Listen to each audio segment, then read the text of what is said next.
বিরতির পর আরেকবার স্বাগত জানাই নিউজ 24-এর। আগে আপনাদের জানিয়েছিলাম মোমিনপুরে বড়ুয়া বস্তিতে আগুন লাগে, ঘটনাস্থলে দমকলের 3টি ইঞ্জিন রয়েছে। কি পরিস্থিতি জানবো, আমাদের সঙ্গে টেলিফোনে রয়েছেন আমাদের প্রতিনিধি প্রীতম দে। প্রীতম, কি পরিস্থিতি এই মুহূর্তে? দেখো, একটি বসতি এলাকা হওয়ার ফলে স্বাভাবিকভাবেই আশেপাশে প্রচুর বাড়ি রয়েছে এবং সেখানে একটা আশঙ্কা থেকে গিয়েছিল যে আগুন দ্রুত ছড়িয়ে পড়তে পারে। কি থেকে আগুন ছড়িয়েছে সেটা এখনো দমকল কর্তৃপক্ষের তরফ থেকে জানানো হয়নি। আগুন কিন্তু অনেকটাই নিয়ন্ত্রণে আনা গেছে, এমনটা জানাচ্ছেন দমকলের কর্মী যারা রয়েছেন। এবং যেটা বলবো, দেখো, মোমিনপুরের একদম ভেতরে একটি বসতি এলাকা, ফলে অনেক ঘর একসঙ্গে ছিল এবং আগুন লাগার সময় আগুন 8টা 10 নাগাদ, 8টার পরে আগুন লাগে এবং সঙ্গে সঙ্গে দমকলের 3টে ইঞ্জিন যাওয়ার ফলে, দ্রুত ব্যবস্থা নেওয়ার ফলে কিন্তু আগুন এখন অনেকটাই নিয়ন্ত্রণে এসেছে। ধন্যবাদ প্রীতম। ইতিহাস গড়ল বাংলা। গঙ্গার তলায় তৈরি হয়ে গেল মেট্রো টানেল, ওপরে গঙ্গা, নিচে মেট্রো। স্বপ্ন সত্যির প্রথম ধাপ, সাক্ষী শুধুমাত্র 24 ঘন্টা।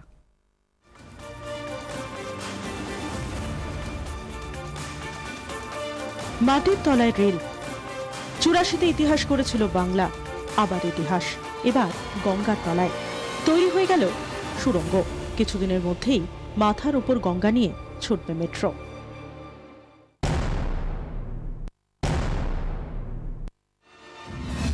দিনটা ছিল 14 এপ্রিল।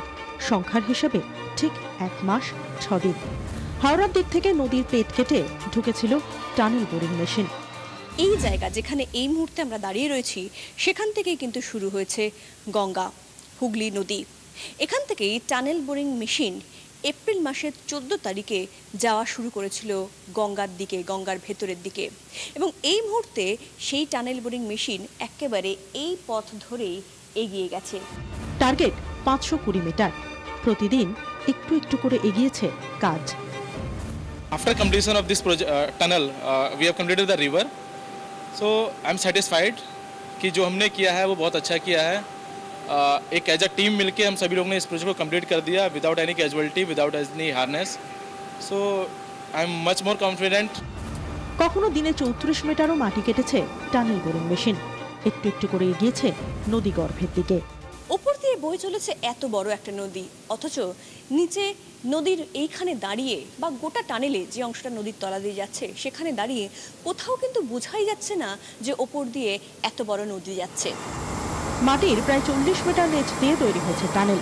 গত 1 মাস দিন রাত এক করে কাজ করেছেন ওরা। শনিবার মিশন শেষ। গঙ্গার তলায় সুড়ঙ্গ তৈরি, দেশের মধ্যে নজির। ইতিহাসের সাক্ষী থাকতে পেরে উচ্ছ্বসিত কারিগররা। এই মানুষগুলোই অক্লান্ত পরিশ্রম করে दिन रात अर्थात 24 घंटा परिश्रम करे तैयारी करेছেন এই টানেল। प्रोग्रेस का साथ हम लोग का यहाँ पे जो सेफ्टी का प्रिकॉशन भी है बहुत ही अच्छा किया गया है। प्रोजेक्ट में आया था तो यही सोच के आया था कि हाँ यहाँ पे करना है और करके दिखाया है हमने। আবেগ ছিল যে গঙ্গা নিচে কাজ করব, এই 2 বছর হলো কাজ এখানে। আমার খুব ভালো লাগছে এবং ভালোভাবে কাজটা সমাধান হলো। ভারতের মধ্যে প্রথম এই প্রজেক্টটা হলো গঙ্গা তলায়, ওই জন্য এত উৎসাহ দিয়ে আমরা কাজ করেছি মিলেমিশে। তবে প্রজেক্ট এখনো শেষ নয়। একটা টানেল শেষ, এবার পালা আরেকটি। নতুন করে শুরু হয়েছে তোড়জোড়।